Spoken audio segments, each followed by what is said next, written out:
주님 감사합니다. 오늘도 주님께서 저희들에게 좋은 날들을 허락하여 주셔서 이 아침 모여서 주님의 거룩한 이름을 찬송드릴 수 있도록 은혜를 베풀어 주신 것을 감사를 드립니다. 좀 이 시간을 주님의 성령께 의탁을 드립니다. 주의 성령께서 저희의 단단한 마음을 열어주시고 지혜와 계시의 정신을 더해 주셔서 하나님 말씀의 깊은 것들을 깨달을 수 있도록 해주시고 그 깨달은 말씀대로 저희들이 순종하고 살아갈 수 있도록 저희들의 생명과 능력으로 역사해 주시기를 간절히 의탁드립니다. 이 시간을 주님께 의탁을 드리오며 예수 그리스도의 이름으로 기도했습니다. 네. 안녕하세요. 오늘은 지난 시간에 이어서 그 영의 세계 그 문제를 풀면서 또 성령의 사역과 성령의 이 내주하심 이런 부분들에 대해서 함께 교제하는 시간을 갖도록 하겠습니다. 지난 시간에 영적인 세계에 대해서 설명을 드리면서 그 영적인 존재라 하면 어떤 것이냐 그것을 말씀드렸는데 그 부분을 한 번 더 언급을 하고 또 문제를 한번 같이 푸는 시간을 갖도록 하겠습니다. 사람이 영적인 존재라는 것은 그가 자신의 지성과 감정과 의지를 사용하여 하나님을 찬미하여 그분의 뜻을 구하는 책임 있는 존재로서 지어졌다는 것입니다.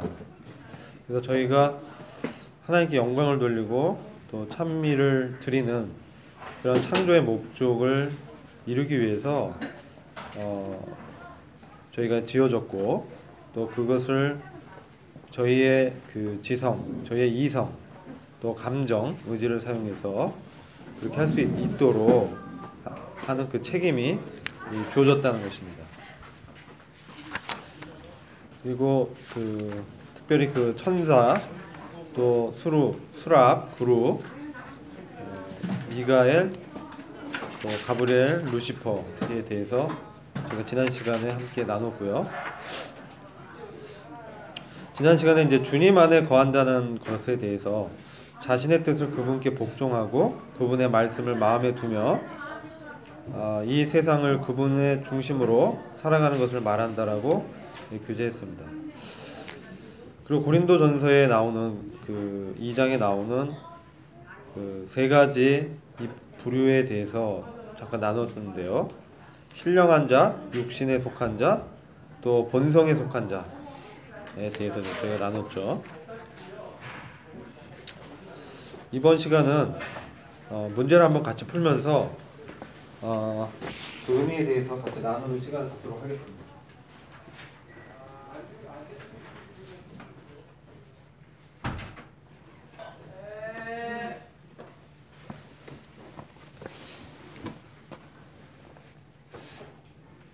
문제 1번을 보시면 75페이지입니다.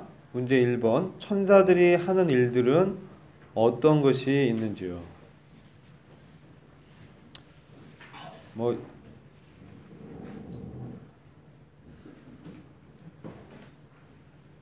이것은 저희가 지난번에 함께 규제했는데 68페이지에 쭉 나오죠. 천사들이 하는 일들, 일반적인 일들에 대해서 68페이지 천사 3번 보시면 나오죠. 3번, 4번, 5번, 6번에 나온 내용들입니다.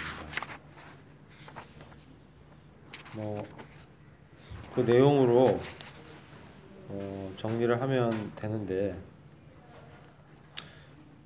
형제님 한번 정리를 해줘도 될 것 같아요. 마이크를 드릴까요?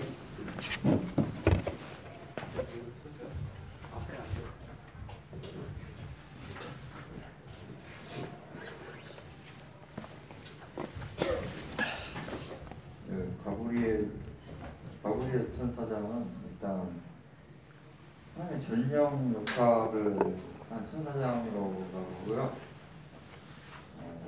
성경 곳곳에서 천사장 손톱을 하는 기조를 전하는 것을 볼 수 있고요. 그리고 가브리엘 천사장은 기다리시면 통신병이라고 하면 되죠. 통신. 미카엘 천사장은 천군 백성의 수호하는 천사의 장이고요. 다니엘서 12장 1절에 마지막 때에 백성을 지키는 미가엘 천사가 나타날 것이 인류 역사상 최대의 환난이 있을 것이다. 그리고 계시록 12장 7절 그때 하늘의 전쟁이 있었으면 미가엘의 천사들 용과 대강하여 싸우고 용도 자기 부하를 거두면서 여기까지 여기까지입니다. 일반적인 천사들의 그 역할도 있죠. 68페이지 보시면 그렇죠?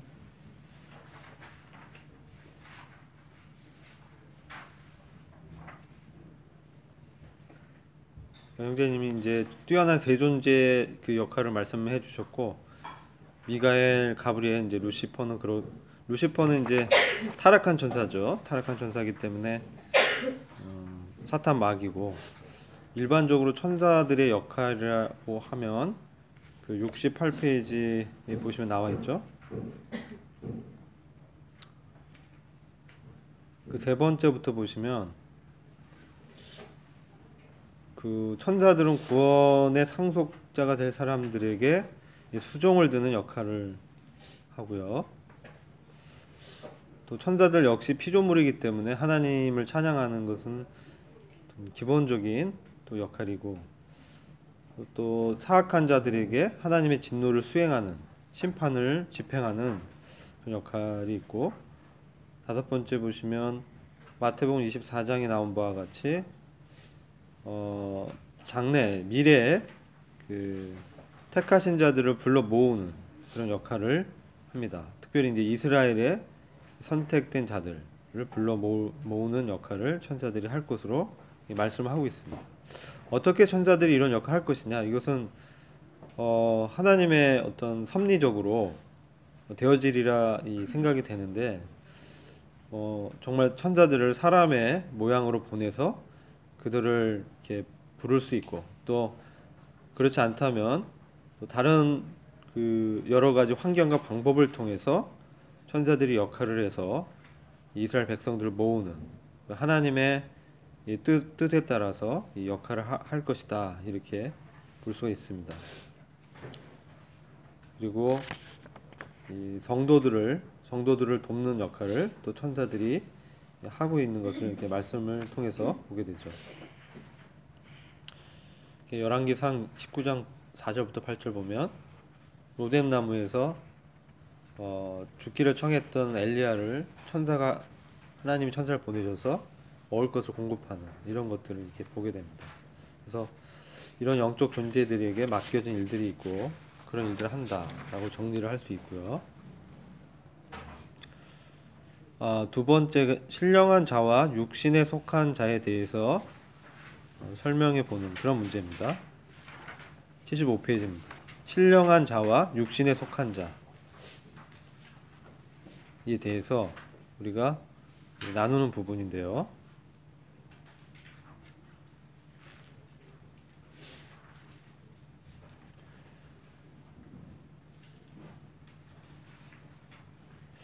육신에 속한 자라고 했을 때 이 부분에 대해서 고린도전서 2장을 보면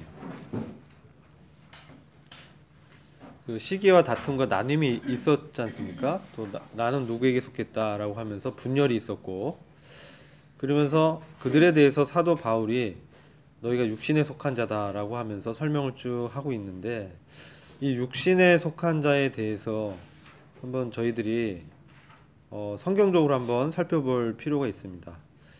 이 부분이 어떤 분들은요, 육신에 속한 자는 그리스도인이 아니다, 이렇게 또 분별하는 분들이 있습니다. 그래서 그리스도인을 두 부류로 나누는 것이 합당하지 않다. 그리스도인은 신령하다. 그래서 이 육신적으로 사는 것은 그리스도인이 아니다. 구원받지 않았다는 얘기예요. 쉽게 얘기하면 그렇게 분별을 하고 있습니다. 그런 책들도 많이 나와 있어요.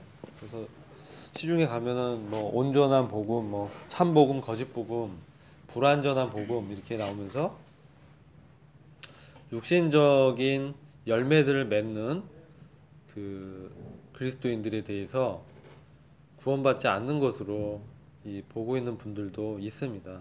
근데 이 부분에 대해서 우리는 어떻게 봐야 되는가?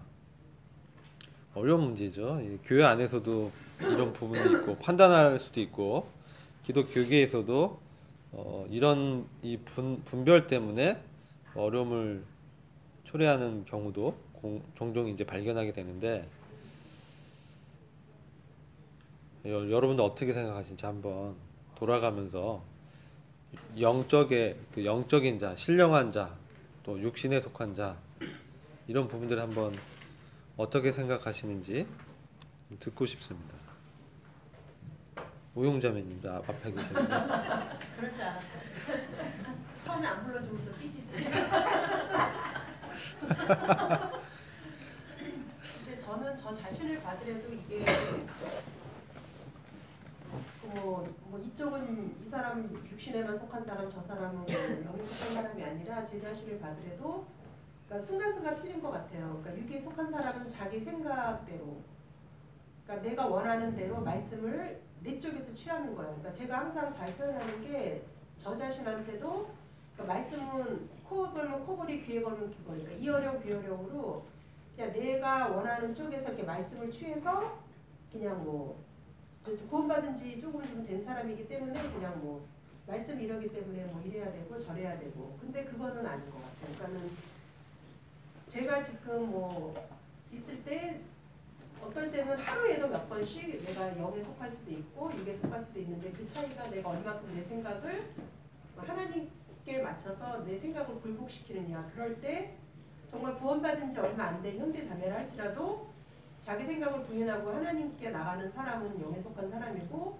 저는 이제 그런 분들보다 좀 구원받은 지 오래됐지만 내가 경험, 내 경험, 그 다음에 뭐 내 생각, 특히 이제 또 말씀을 잘 사용을 하니까 그렇게 해서 한다면 그거는 육에 속한 사람인 것 같아요. 그러니까는 뭐 사람 저 사람 육에 속한 사람, 영에 속한 사람 나누는 것이 아니라 저 자신도 정말 하루에도 몇 번씩 육에 속할 수도 있는 그런 많은 가능성을 갖고 있는 사람이기 때문에 항상 그 성령님은 항상 세비양 가운데 말씀하시잖아요. 그러니까 저가 좀 그런 두려운 마음이 있어요. 그리고 하나님 은혜로운 분이고 자비로운 분이시기도 하지만 그러니까 우리 마음의 생각과 그런 거를 관절과 골수를 찔러 쪼개시는 분이시기 때문에 항상 주님 앞에 내 자신을 돌아보고 이렇게 살지 않으면 저는 뭐 육에 속한 사람이고 그다음에 뭐 상태적으로 우리가 신분적으로 거룩하고 영광스러운 위치를 가진 자지만 그 상태가 그렇게 되지 못할 수가 있잖아요. 그러니까 항상 그런 부분에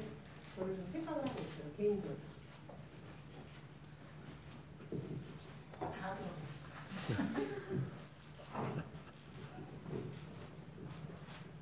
저도 의장님하고 많이 동감하는데요. 우리가 항상 신령하고 항상 이런 건 아닌 것 같고 정말 각권 받아서도 영적으로 따라갈 수 있는 정말 신령한다고 아무 곳에서도 주님을 만나지 않으면 이제 기준적인 일을 많이 하잖아요. 그것도 사실 하루에도 수십 번 이렇게 두 가지 갖다 병행으로 사용되는 건 맞다고 생각해요. 이제 그런데 이제 그렇긴 하지만 우리가 이제 그러니까 뭐랄까 이거를 좀 장성한 자와 어린 자로 이렇게 두 개 놓고 본다면 주님이 자랐을 때 그런 어떤 성장을 통해서 우리가 이제 되어진 부분도 있다 생각이 들어서 그 히브리서 말씀이 생각이 났었어요. 히브리서 5장 12절 보면은 때가 오래되었으므로 너희가 마땅히 선생이 되었을 터인데 그러니까 다시 하나님 말씀에 초보에 대하여 누구에게 가르침을 받아야 할 선생님이 단단한 음식은 못 먹고 젖이나 먹어야 할 자가 되었도다. 그러면서 이제 그 젖을 먹는 자는 어린아이니 그의 말씀을 경험하지 못했다고 하시고 그다음에 그 14절의 말씀은 단단한 음식은 장성한 자의 것이니 그들은 지각을 사용함으로 연단을 받아 선악을 구별하는 자들이니라. 그래서 이 말씀은 저희가 이제 자매에서 히브리서 공부할 때 되게 좋았었거든요. 그러니까 우리가 늘 영적이진 않아서 순간순간 육신적인 삶을 많이 살지만 그래도 이제 기본적으로 우리가 구원받고 나서는 성장해 가야 되는 부분들에 대해서 생각이 들었었어요. 그랬을 때 항상 영적이진 않지만 그럼에도 불구하고 좀 성장했을 때 연약함으로 정말 어리석게 육신적으로 해야 될 수 있는 그런 것들을 좀 막을 수 있지 않을까 생각이 저는 계속 무섭게 들면서 자라야 되는 거, 정말 우리가 정말 성장해야 되는 것들은 굉장히 필요하다는 생각이 들었어요. 그래서 신령한 자와 육신에 속한 자로 나뉘는데 아까 선생님 말씀에 느껴진다고 하시는데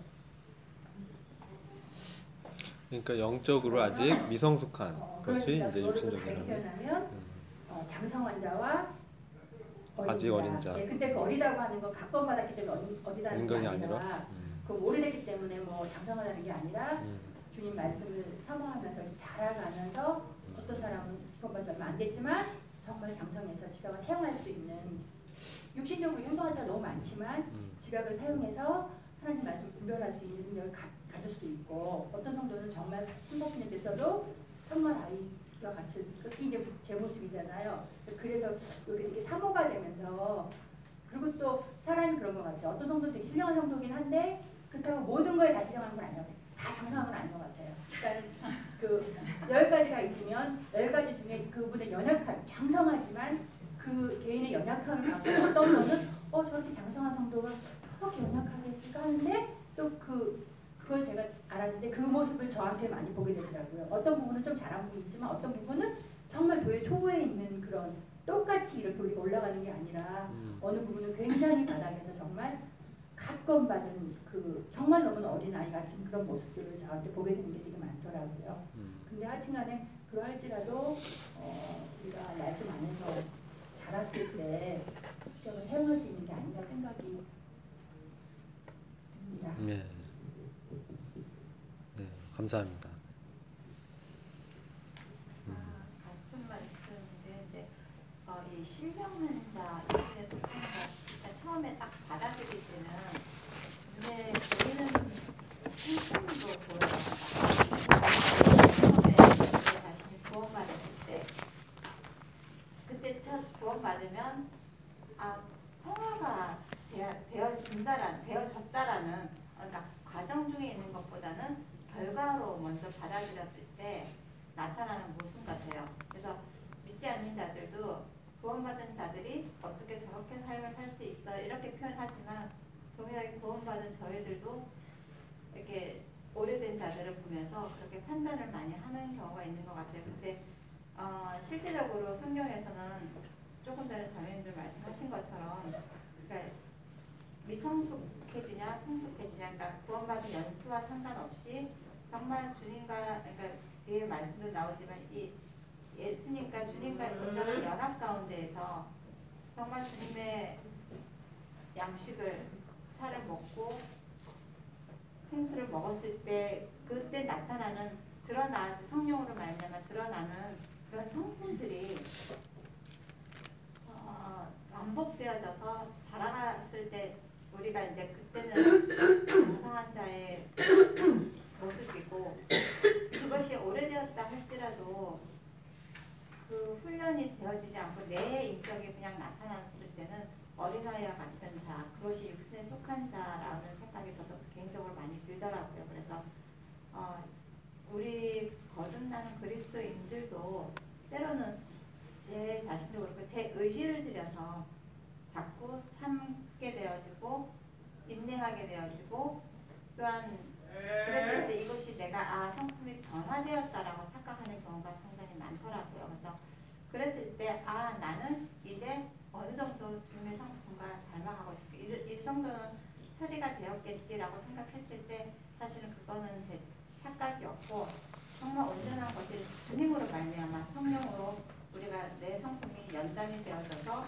이게 나타났을 때 장성한 자로 갈 수 있는 것 같아요. 그래서 처음에 이 신령한 자라고 하는 것들이 사단이 우리들에게 가장 이렇게 모호하게 만드는 단어 같아요. 그래서 구원받으면 나는 이제 신령한 자다 그런 마음으로 이렇게 그렇게 행동을 하려고 의지를 드리는 것 같고 또한 다른 성도들도 그렇게 의지를 드리는 것에 많이 이렇게 속는 것 같아요. 그래서 그것보다는 정말 주님과 함께 먹고 마셨을 때 나타나는 그런 어떤 성령으로 말미암은 열매들이 나를 변화시켜 갖고 그것이 훌륭한 자의 모습이 아닌가라는 생각이 듭니다.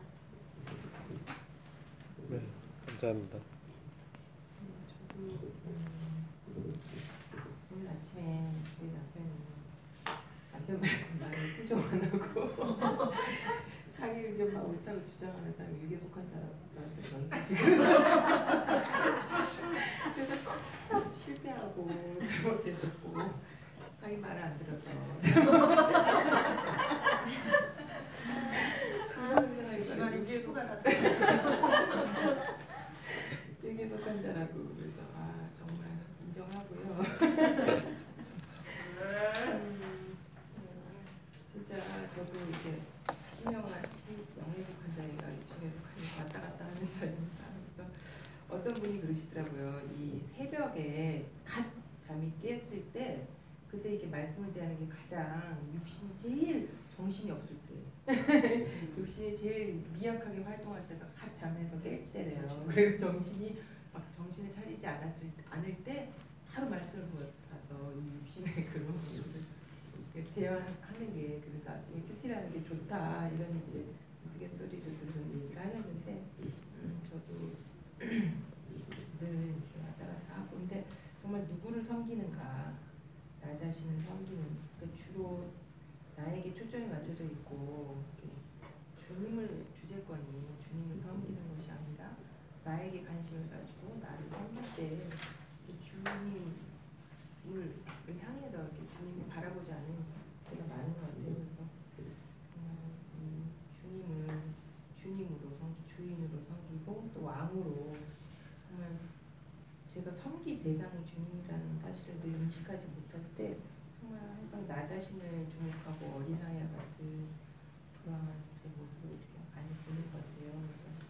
그리고 또 정말 아까 자매님들 말씀하신 것처럼 그러니까 어떤 것을 이렇게 구할 때 말씀을 읽을 때도 나한테 감동을 주는 말씀인지 이런 것에 제가 이렇게 기준을 뒀던 때가 많았었어요. 그래서 저는 너무나 신령하게 분별을 잘하고 말씀을 잘 분별한다고 생각을 했는데 그게 중심이 저예요. 그래서 저한테 기준이 저한테 감동을 주고 제가 이제 이게 은혜를 받고 제가 깨달은 말씀은 진짜 이건 좋은 말씀이고 하답이 되면 그 말씀은 좋은 거 굿이 되고 선악을 제가 판단하고 있는 거예요. 그래서 말씀조차도 이렇게 그걸 제가 구별했을 때 그런 때가 있었는데 정말 말씀조차도 이게 하나님의 선하시고 온전하신 뜻이 무엇인가 그러니까 이 말씀에서 나타난 하나님의 뜻 하나님이 말씀하시고자 하는 뜻이 무엇인가 또 제가 어떤 일을 당했을 때도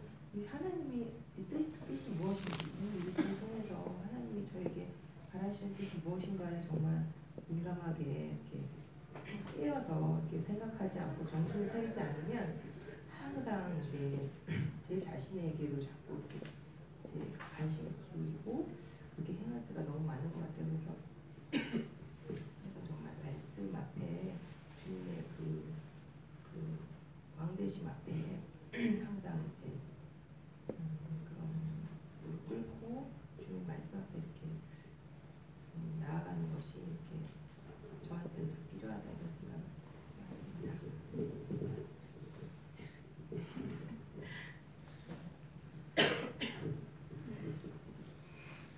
길지가 않아요. 한 말씀이셔.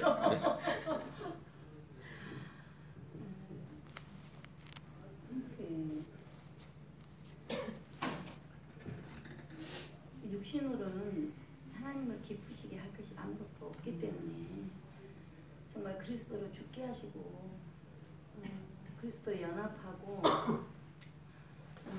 그리스도로 부활시키시는 정말 하나님을 찬양할 수밖에 없습니다.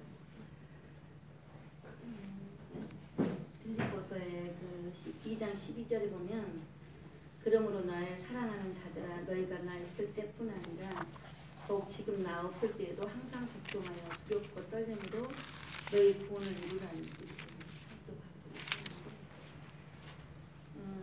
정말 제가 제가 죽고 지금 주님이 살고 계시다. 그리고 그 주님 살고 계시는 주님을 의지하지 아니하면 내 육신에게서는 어떠한 것도 주님을 기쁘시게 해드릴 것이 없다라는 거를 살면서 거듭거듭 24시간 그 정말 알고 주님이 알게 하시고 성령님으로 불편하게 하시고 정말 계속해서 성령님께서 그 깨닫게 하시는데 이 육신은 정말 그 세상 풍조를 쫓고 그게 절대로 그게 주님 안에서 기쁨이 되지 않는데도 저도 모르는 순간에 그 세상 풍조를 쫓고 있는 제 모습을 제 이 육신을 보면서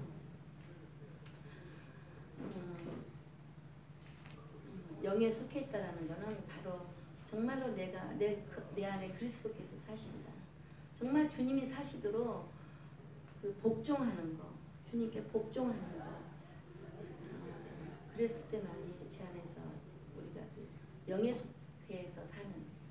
뭐 이미 우리가 정말 영에 속해져 하나님이 영 안에서 살고 있는데 영에 속한 자는 정말 우리 주님께서만이 주님으로 인해서만이 하나님께서 인정하시는 영에 속한 자.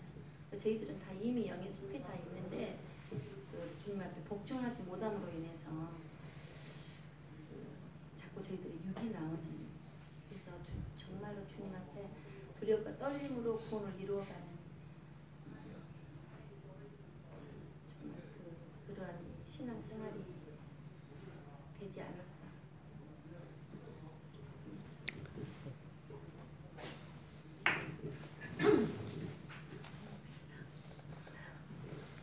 뒤로 뭐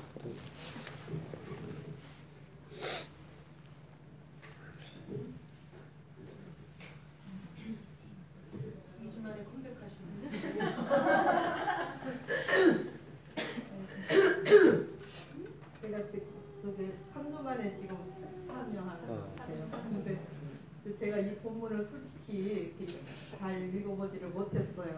죄송하고 여기 하는 줄을 몰랐거든요. 근데 이제 저희들이 성격에서 이것은 체험되는 거잖아요. 그러니까 얘기할 수 있다고 생각이 공부는 안 해왔지만 제가 이렇게 구원받고 여태까지 쭉 삶을 이렇게 돌아보면은 저희가 구원받을 때 성령이 저희 마음에 임하잖아요. 그래서 정말 성령이 가르치는 그 능력을 보게 되잖아요. 근데 때때로 우리가 육신이 더 강하기 때문에 육신에 끌려서 주님의 그 말씀대로 순종하지 못하는 그런 경우가 제 삶에서 많이 있던 것을 이렇게 생각하게 되고 여기에 뭐 신령한 자와 육신에 속한 자 이것을 딱 둘로 이렇게 나누기는 어려울 것 같아요. 왜냐하면 그때 상황에 따라서 내가 신령한 자에 속할 수도 있고 또 그 다음에 또 육신에 속한 자가 될 수도 있고 그러니까 뭐 연수가 많이 되었다고 그래서 다 신령해지는 것도 아니고 또 연수가 조금이라고 그래서 다 육신에 속한 자도 아니고 얼마나 주님과 친밀한 교제를 갖고 또 성령에 내가 불복하느냐 그리고 또 성령이 시키시는 대로 내가 순종하느냐에 따라서 이거는 이제 좌우된다고 이렇게 보여지거든요. 그래서 제 경우를 이렇게 보면은 제가 정말 주님과 친밀한 교제를 가지고 또 말씀과 기도 생활에 이렇게 전념하고 그럴 때는 주님의 사랑이 제 마음에 이렇게 넘치게 되더라고요. 그래서 그 사랑으로 정말 성도들을 섬기게 되고 어떠한 일도 하게 되고 주님이 또 그때 말씀해 주시는 말씀이 있잖아요. 어떤 일이 있을 때 주님 너 이렇게 했으면 좋겠다 저렇게 했으면 좋겠다 하시는 그런 그 세미한 음성도 있고 또 이제 주님이 이렇게 인도하시는 그런 말씀이 생각나게 이렇게 하시고 그래서 이제 그때 성령을 따라 행할 때는 제가 성령에 속한 자가 되지만 주님이 그런 말씀을 주심에도 불구하고 그걸 무시하고 내 육신적인 생각대로 할 때는 육신에 속한 자가 될 수밖에 없는 제 자신을 이렇게 보게 되면서 정말 주님이 저를 은혜로 함께 하시고 도우시지 아니냐 싶으면 내가 정말 그 성령의 이끌림받은 삶을 살 수 없다는 것을 철저하게 느끼게 되고 내 육신에는 선한 것이 거하지 않는 것을 제가 이렇게 느끼게 되더라고요. 그리고 제 육신 속에는 주님의 말씀을 순종한다고 그러지만 그 속에 항상 그 이기심이 도사리고 있어요. 그걸 발견했거든요. 그러면서 정말 육에서 나오는 것은 선한 것이 하나도 없다는 것을 이렇게 생각하게 되면서 정말 오직 성령으로 행할 때만이, 성령의 그 감동하심으로 행할 때만이 주님의 그 말씀을 순종할 수 있고, 또 거기서 나오는 것만이 참된 그 성령을 따라서 사는 삶을 살 수 있는 것이 아닌가 이렇게 생각하게 되는데, 이제 어떤 일이 있을 때 주님 앞에, 주님 제가 이런 상황에서 어떻게 하면 좋습니까? 하고 이렇게 물어봐요. 그러면 주님이 이렇게 뭔가 이렇게 영감을 주시잖아요. 그러면 그대로 했을 때는 그게 정말 저에게도 기쁨이 되고 주변 사람들에게도 기쁨이 되고 그러는데, 그런 걸 무시하고 내 뜻대로 했을 때는 정말 그렇게 하지 못하고 다른 사람들에게도 어려움이 되고 제 자신에게도 하고 나서 내가 왜 이렇게 지금 금방 후회하게 되고 주님 앞에 정말 주님 제가 잘못했습니다. 용서해달라고 이제 이렇게 하게 되는데, 그냥 저희는 매 순간 정말 어떤 일이 있을 때마다 주님께 이렇게 물어보는 그 습관이 중요한 것 같더라고요.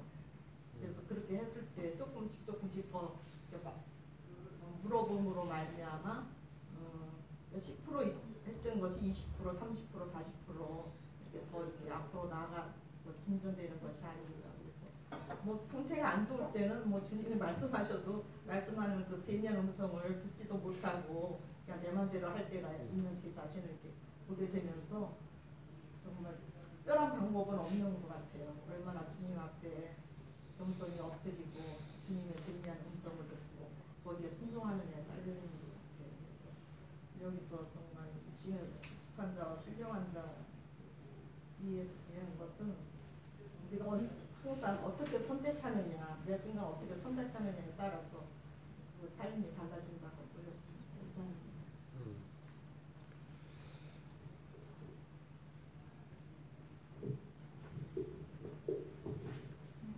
다들 말씀하신 거하고 동일한 생각을 가지고 있는데요. 고린도전서 2장을 보니까 그 신령한 자, 그 육에 속한 자, 영어로는 그 자연에 속한 사람으로 분류된 육에 속한 사람이 나오고, 또 3장에 보니까 그들에게 신령한 자에게 와 같이 할 수 없어서 육신에 속한 자고 그리스도 안에 있는 갓난 아이에게 말하는 것 같이 한다 이렇게 얘기하면서 다시 그 그리스도 안에 거하지만 그 안에서도 그런 육신에 속한 다툼이나 이런 그 교회 가운데 일어나는 갈등, 이런 여러 가지 것들이 드러나는 그런 것들을 통해서 다시금 신령한 자와 육신에 속한 자에 대해서 이렇게 비교를 한 거에 대해서 볼 수 있었는데요. 자매님들께서 계속 이렇게 말씀해 주셨듯이 그런 것 같아요. 우리가 이렇게 딱히 근데 여기 바울은 그것들에 대해서 신령한 자는 뭐 모든 것을 판단하나 판단을 받지 아니하고 이렇게 얘기하고 있는데, 감히 이렇게 말할 수 있는 사람이 얼마나 될까 이런 마음이 들더라고요.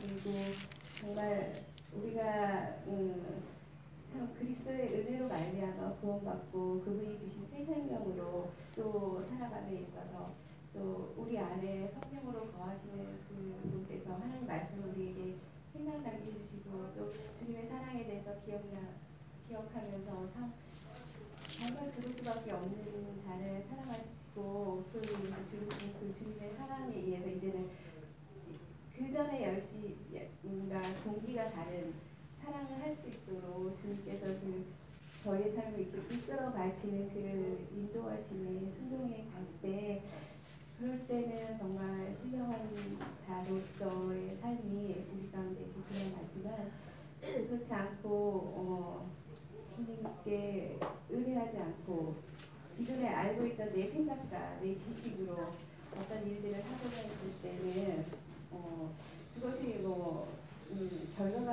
결과가 어쨌든 그것은 정말 나의 그런 육신대로 가졌던 이전에 주님 오시기 전에부터 내 안에 이렇게 훈련되어진 어떤 것으로 이렇게 섬긴 것이 되기 때문에 한 것으로 되기 때문에 그 또한 결과에 상관없이 육신적인 얘기예요. 하는 육신에 속한 자에 오신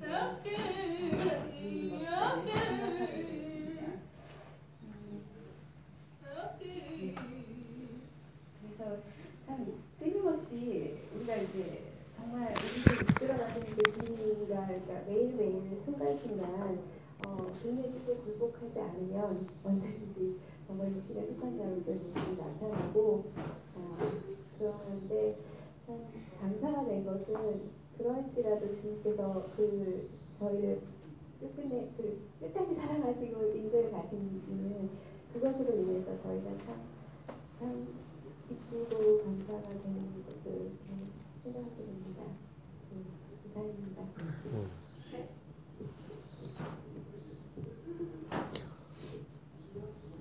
제가 정신없이 살아가지고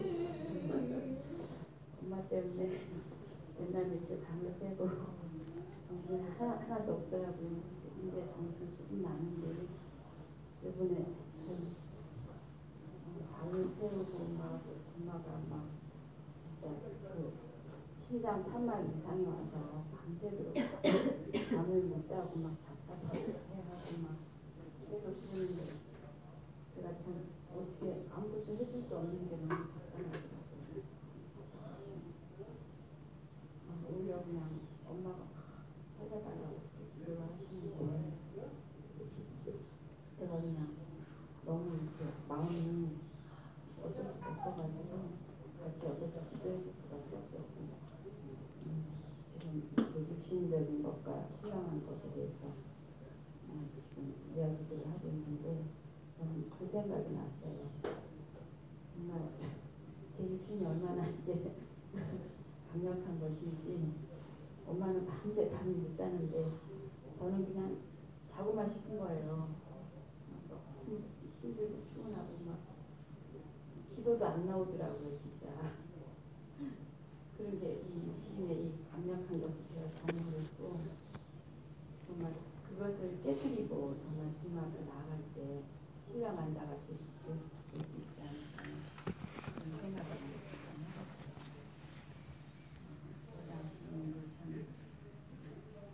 지금까지 여러 연주자님 말씀하신 것 같이 언제든지 참 주님이 이렇게 실행하게 해주셨지만 또 이렇게 정말 육신에 속할 수 있다고 그렇게 생각하고 말씀에 참 깨어있지 않는다면 정말 육신적인 사람으로 살아갈 수밖에 없다는 생각하게 되고 우리가 섰다 하는 자는 넘어질까 조심하라. 항상 근신하고 깨어서 정신 차리고 기도하는 가운데 정말 이렇게 주님의 말씀을 유의하면서 그 정도를 따라갈 때 우리가 신령한 삶을 살아갈 수 있지 않을까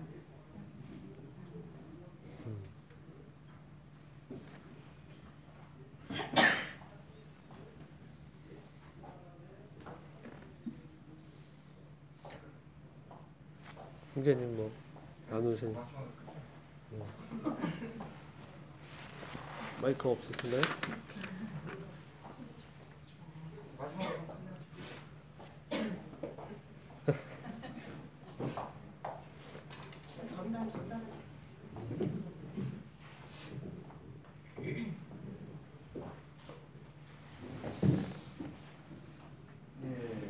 말씀 잘 들었고요. 정리하자면 경제학용어 모럴 해저드라고 하죠. 뭐라고? 모럴 해저드라고요. 이런 거. 도덕적인 얘기하면요. 모럴 해절? 모럴 해저드가 무슨 얘기하냐면요. 도덕적인 위험성. 그 자신의 이익을 위해서 남을 피해 주는 게 모럴 해저드거든요. 그러니까 영어예요. 어느 정도 사람은 그런 걸 갖고 있어요. 그 육신에 속한 그 어떤 거냐면 이기적이고 돈을 생각하는 거예요. 왜 그렇게 생각하냐면요. 요즘에 제가 그렇게 생각을 많이 했어요. 돈만 있으면 모든 게 다 된다 이렇게 생각을 많이 했어요. 요즘에. 그리고 이기적이도 많이 이기적이었죠. 근데 같은 실수를 반복하게 됐어요. 또 일이 일주일 내내 꼬이더라고요.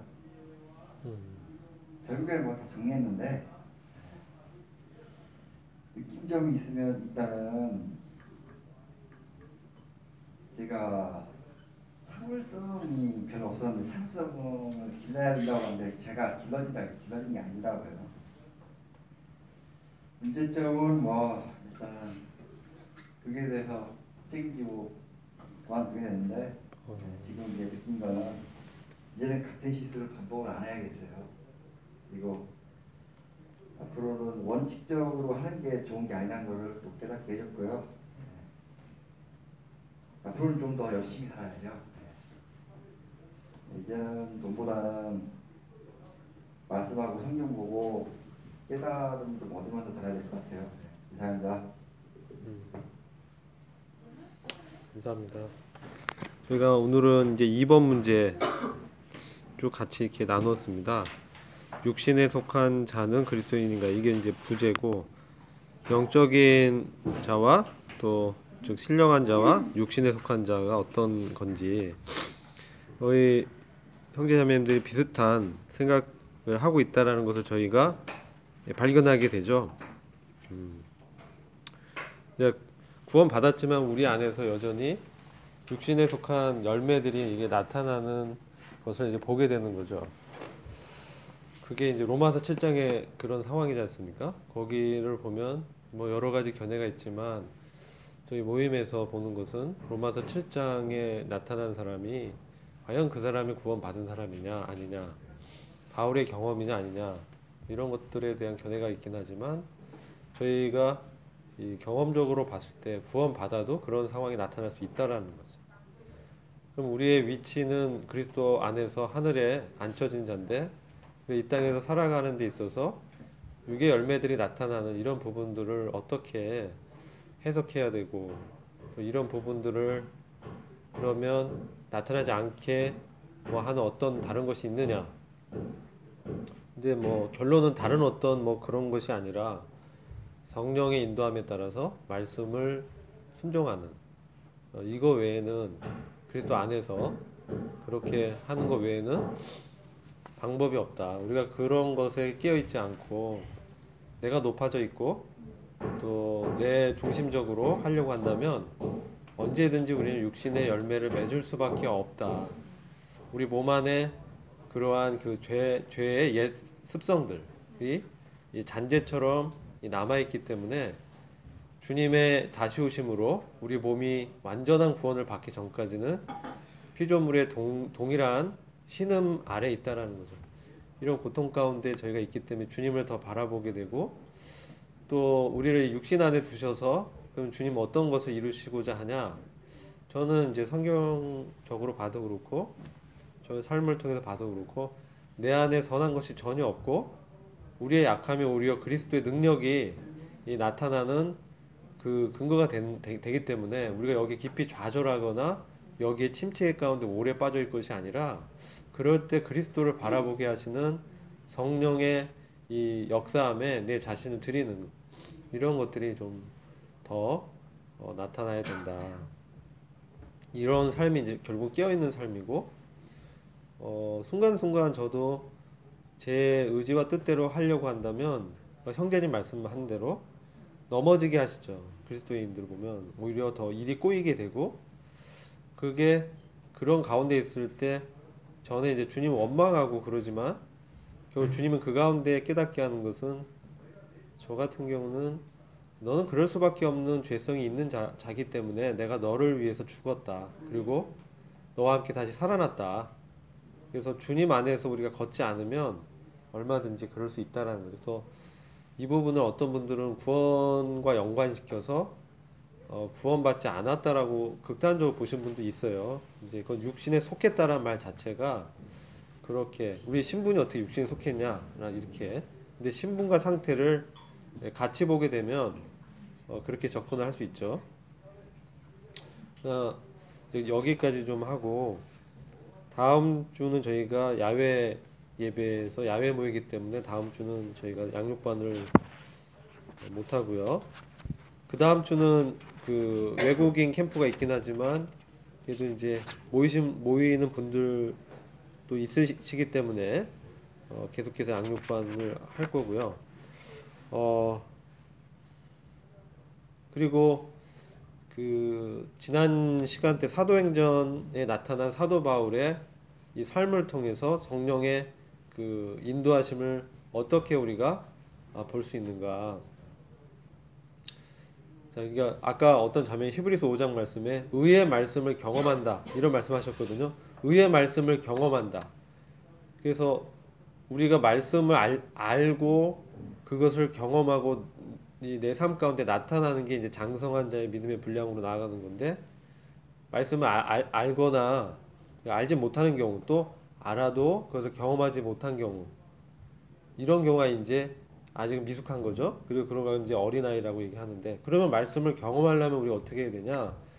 우리가 그 주님께 전적으로 의지하고 우리 주권을 넘겨드리면서 그분을 이제 바라볼 수밖에 없는데, 때로 이렇습니다.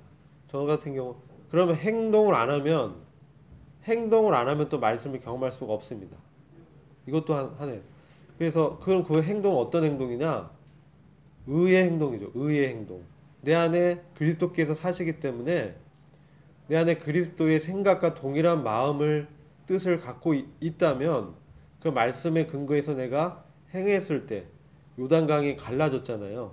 언약궤 지고 제사장들이, 레위인들이 이렇게 밟죠. 그랬을 때 강이 이렇게 갈라지면서 요단을 통과하면서 가나안에 들어가잖아요.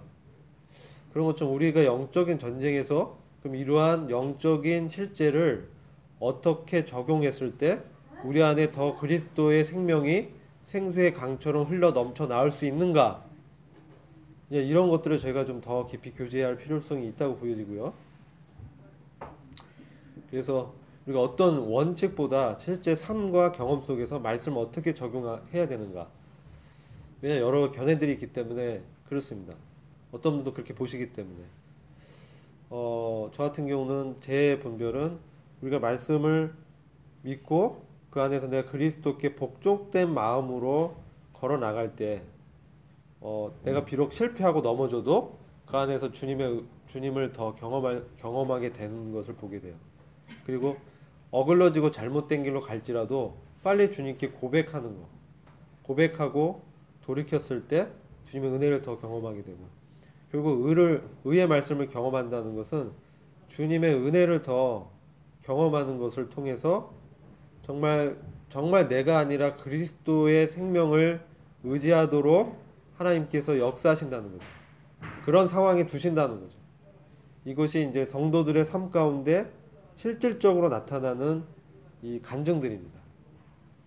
그래서 그것을 통해서 역으로 로마서 7장을 해석해 보면, 그 구원받기 전이라기보다는 구원을 받았지만 아직 우리가 우리의 육신과 종교에 얽매여 있는 그리스도 안에 해방을 알지 못하거나 경험치 못한 삶의 어떤 상태를 나타내고 있다. 근데 그것이 우리 가운데도 얼마든지 나타날 수 있다는 거죠.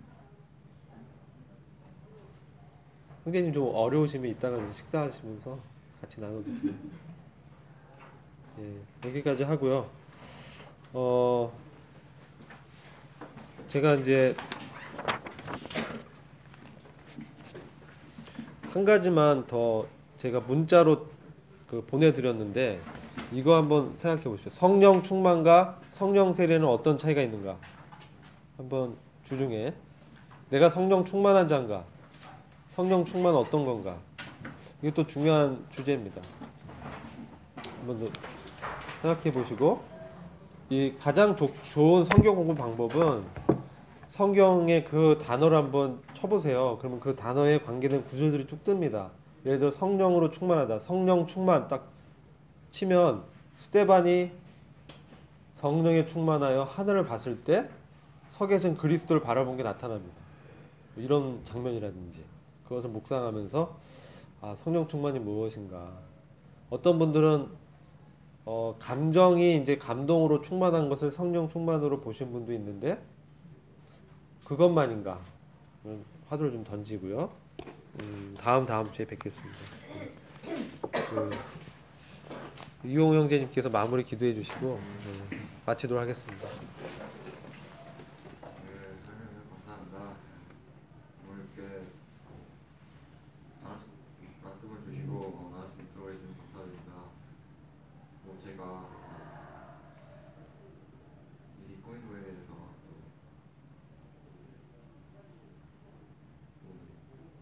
그걸 감사를 드리고 앞으로는 나아가서 좋은 모습을 볼 수 있도록 도와주십시오.